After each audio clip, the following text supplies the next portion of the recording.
Now that we've learned a little bit about meter, we're going to dive into some different metrical effects.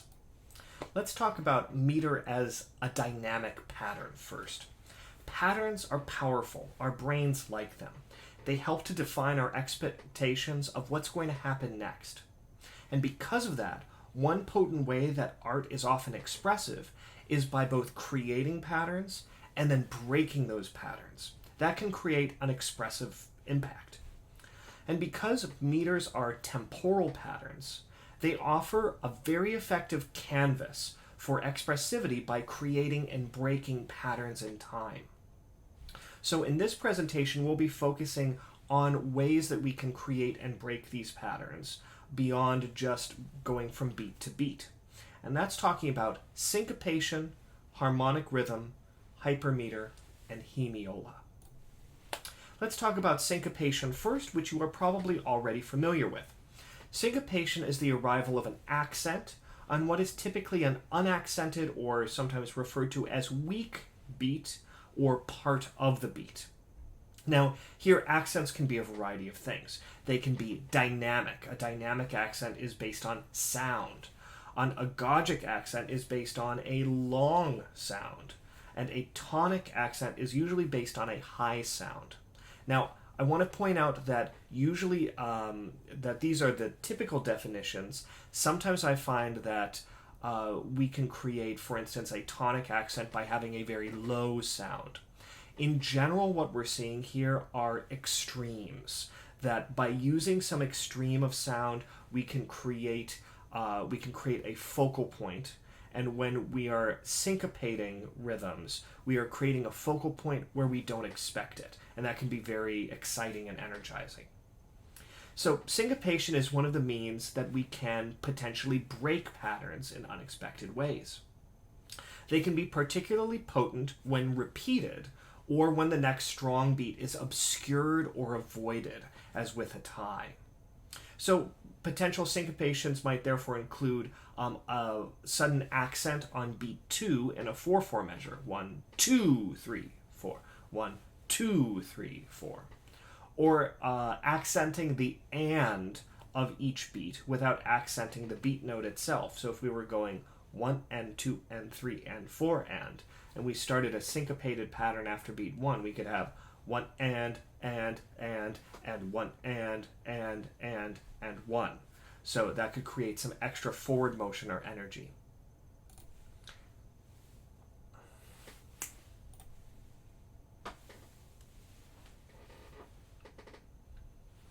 Let's talk a little bit about harmonic rhythm, and we'll see how syncopation and harmonic rhythm can work together. Harmonic rhythm is the rate of change of harmonies in a passage. In the common practice era, harmonic rhythm and meter are often very closely tied together. We tend to have patterns of when harmonies will change in certain meters. For instance, cadences will frequently occur on strong beats. It's relatively rare in the common practice era to have a cadence occur on a weak beat, and there's usually something special going on if that is occurring. So we want cadences, harmonic arrivals, to occur on beat 1.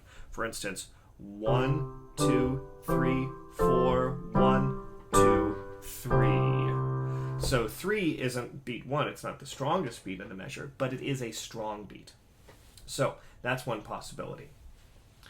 Also, unless it's part of a syncopated motive, and we'll talk about this later, it's relatively uncommon to have a harmony be introduced on a strong beat and then carried over to a weak beat. It feels sort of like falling down a set of stairs harmonically, or even just not moving at all, where we're expecting motion to happen.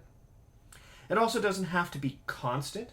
Changes in harmonic rhythm can signal important musical moments. So, for instance, here we have Scott Joplin's Cascades. Scott Joplin, an important ragtime composer. And here we have a harmonic rhythm of about 1 chord per measure.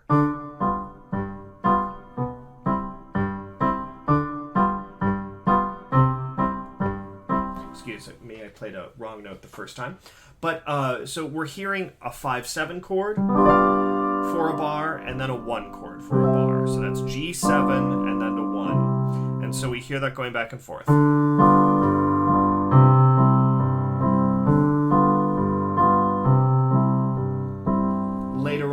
piece, he'll change this up a little bit so that there's, as we move towards cadences, things alter and get exciting.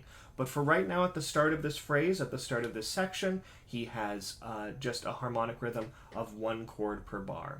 You may notice that the inversion changes, that is, which note is in the bass, but the chord does pretty much stay the same. I do want to point out that what's happening in the right hand is some syncopation. So we have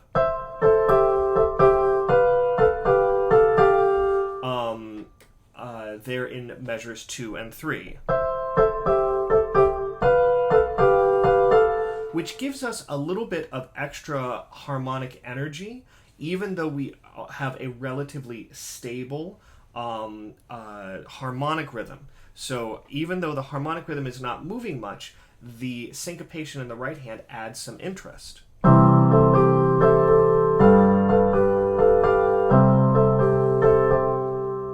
So we can have different levels of interaction that are going on in the music. Let's turn now towards hypermeter. One of the important aspects of musicianship is to look beyond the bar line, to not just be hemmed in to say, I'm going to play this measure, and then this measure, and then this measure. It gets sort of chunky, and we don't hear the large-scale phrases. So it's important to remember that the bar line is merely a visual event, and that it can lead to musical understanding, but it shouldn't actually create a barrier to music making. And hypermeter is one way to conceptualize this. Hypermeter is a way of looking beyond the bar line to find larger scale patterns that occur in common practice era music. Hypermeter specifically is the grouping of measures together in such a way that they create groupings based on accented or strong and unaccented or weak measures. When we were looking at meter, we were looking at accented and unaccented beats within a measure. Now we're looking at accented and unaccented measures within a phrase. And so the creation of a hypermeter is the creation of sort of a meta-meter, a grouping of measures above the bar line that's created in a similar way to way groups are based in measures on accented and unaccented beats. Hypermetric groupings do not need to have the same pattern throughout a whole piece. It's perfectly acceptable and indeed idiomatic for it to change from time to time. Let's take a look at a couple of hypermeter examples. We're going to go back to the Scott Joplin Cascades example. Here, I hear this as having groupings of accented and unaccented measures with one measure that's accented and one measure that's unaccented. The reason that I feel the accented measures are accented is because of the harmonic tension that's there. So we have this chord that wants resolution that's then resolved. Then tension, then resolution. Tension, resolution. There's a little change, then tension, and then arrival. So that the creation of that harmonic tension and resolution creates this sort of duple hypermeter that goes back and forth between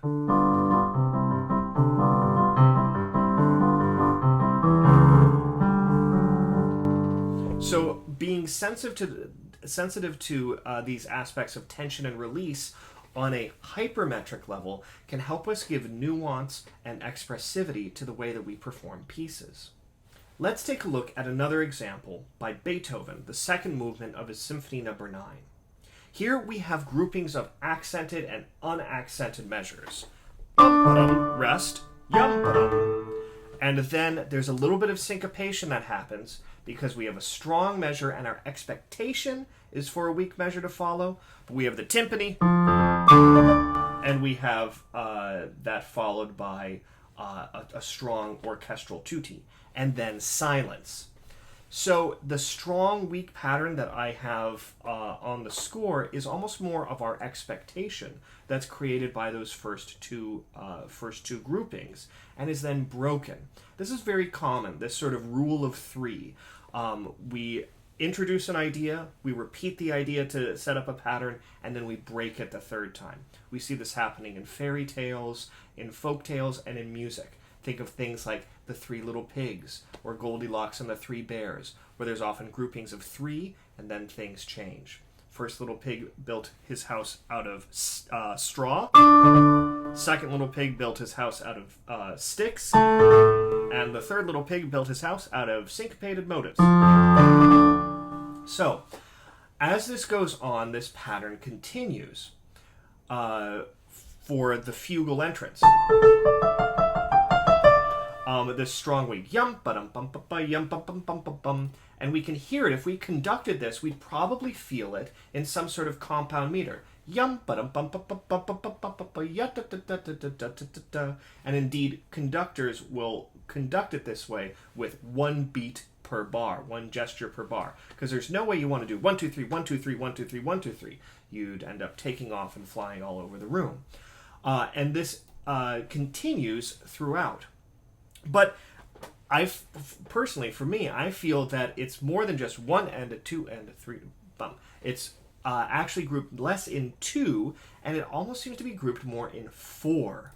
And we can see that happening from the very beginning. 1, 2, 3, 4, and then we have our surprise groupings. Bum ba dum bum ba da 3, 4. And then this continues once we have the fugal entrance, because the fugal entrance is 4 measures long.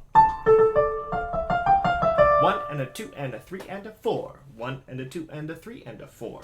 And then each entrance of a voice after that is also 4 measures. 1 and a 2 and a 3 and a 4. 1 and a 2 and a 3 and a 4. And that continues until the texture is full. Then Beethoven starts playing around with the hypermeter a little bit. Sometimes we have groupings of 3 bars. Sometimes we have groupings of 4 bars before instruments answer and the next voices come in. But setting this up at the beginning, having a hypermeter of 4 bars, helps us feel the pattern, but it also allows Beethoven, as he does in measures 5 through 8, to break it and have some expressive, exciting moments. Let's see what other ways we can be expressive and exciting with hypermeter and syncopation and harmonic rhythm, namely in looking at the hemiola. So this is interesting because it combines together these 3 aspects: harmonic rhythm, syncopation, and hypermeter. At its core, a hemiola is created when the harmonic rhythm of 2 groups of 3 beats, usually this is going to be 2 measures in triple meter, 1, 2, 3, 2, 2, 3, are changed to create the aural effect of 3 groups of 2 beats. So instead of 1, 2, 3, 2, 2, 3, we would have 1, 2, 2, 2, 3, and 1. So, and this is done without actually changing the time signature. So it's we use harmonic rhythm usually and some syncopation to create this sensation. This is particularly common at important or structural cadences in pieces written particularly in the Baroque era, or pieces that are accessing that Baroque style. It both calls attention to these moments through the change in pattern, as well as creating a sort of hypermetric slowdown, putting on the brakes, as the 3 groups of 2 beats act sort of like a meta triple meter. 1, 2, 3, 2, 2, 3, 1, and 2, and 3, and boom. And then we've arrived.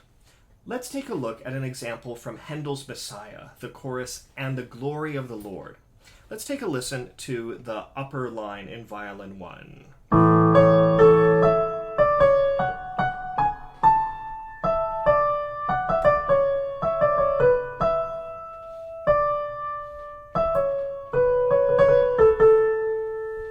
So as we go through that, a lot of that feels very clearly like we have a strong arrival on beat 1.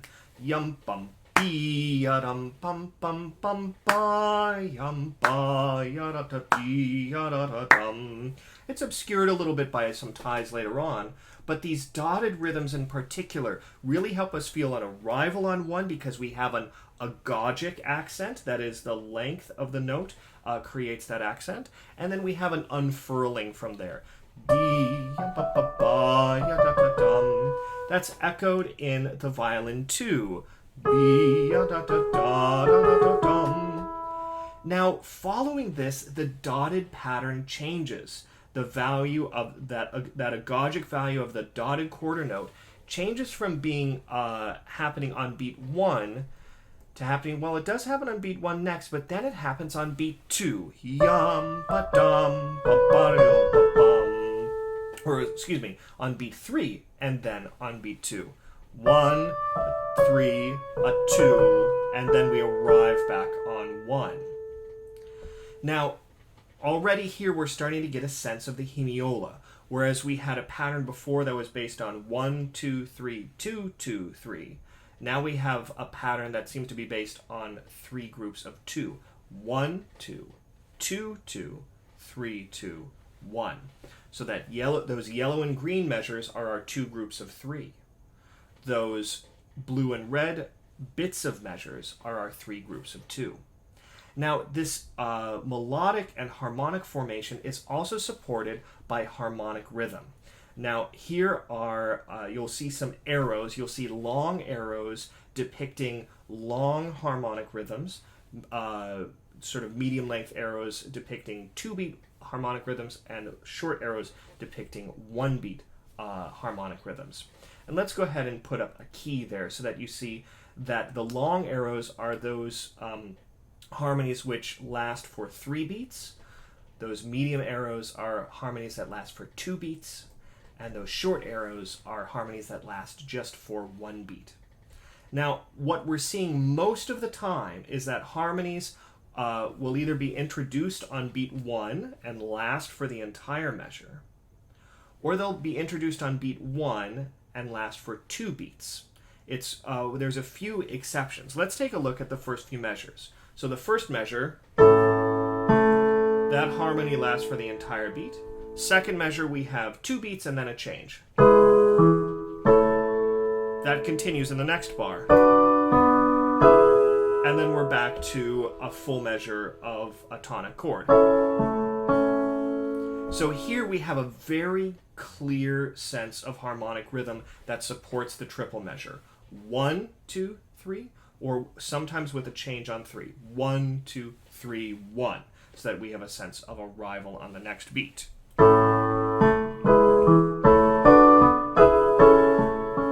All of that supports that. We get a little bit of a syncopation, of a harmonic syncopation in beat 5, measure 5, and that's absolutely fine, where we have a short value on 1, and then we change on 2 for a longer value. Creates a slight syncopated feel. But then we have another long measure, and everything's fine. And then another grouping of 1, 2, 3, 1, 2, 3. And then another one. So far, everything except for that 5th measure follows the pattern of having a long 3-beat harmonic rhythm, or one that is introduced on beat 1 and changes on beat 3, supporting that triple meter feel. This changes, however, when we are approaching the cadence, where we have those blue and red measure portions, because there the harmonies change on every 2 beats and do not support that harmonic rhythm.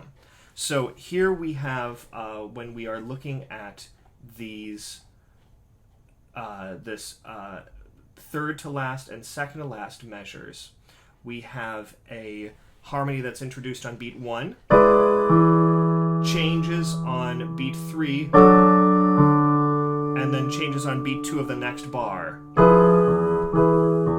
And then we arrive. So 1, 2, 3, 1, 2, and 1. Remember how I said at the beginning that in the common practice era, it's relatively rare to see a harmony introduced on a weak beat and then carried over to a strong beat unless there's some hypermetric pattern going on.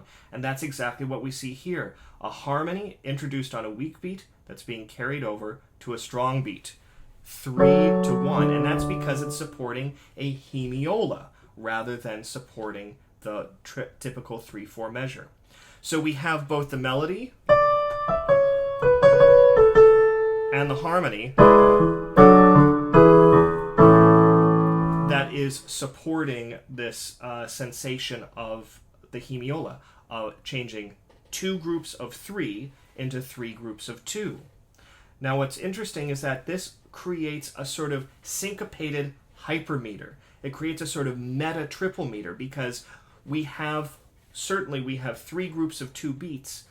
So when we look higher in the hypermeter, it actually feels like a large triple meter.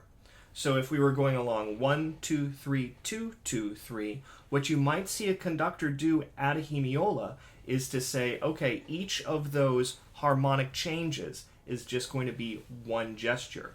1, 2, 3, 2, 2, 3, 1, a 2, a 3, a 1. And that actually feels more musical because it shows us where those changes, where that syncopation is, and it shows us what we should be accenting as musicians. So again, we'll listen to those harmonies from the beginning.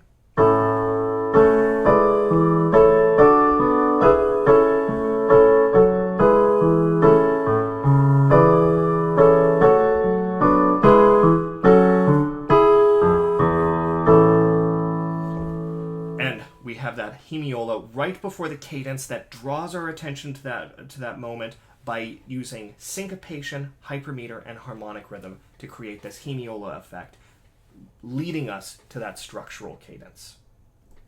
So in this presentation, we learned a variety of metrical effects. These included harmonic rhythm, the rate of change of harmonies; syncopation, the appearance of accents on unexpected beats or parts of the beat.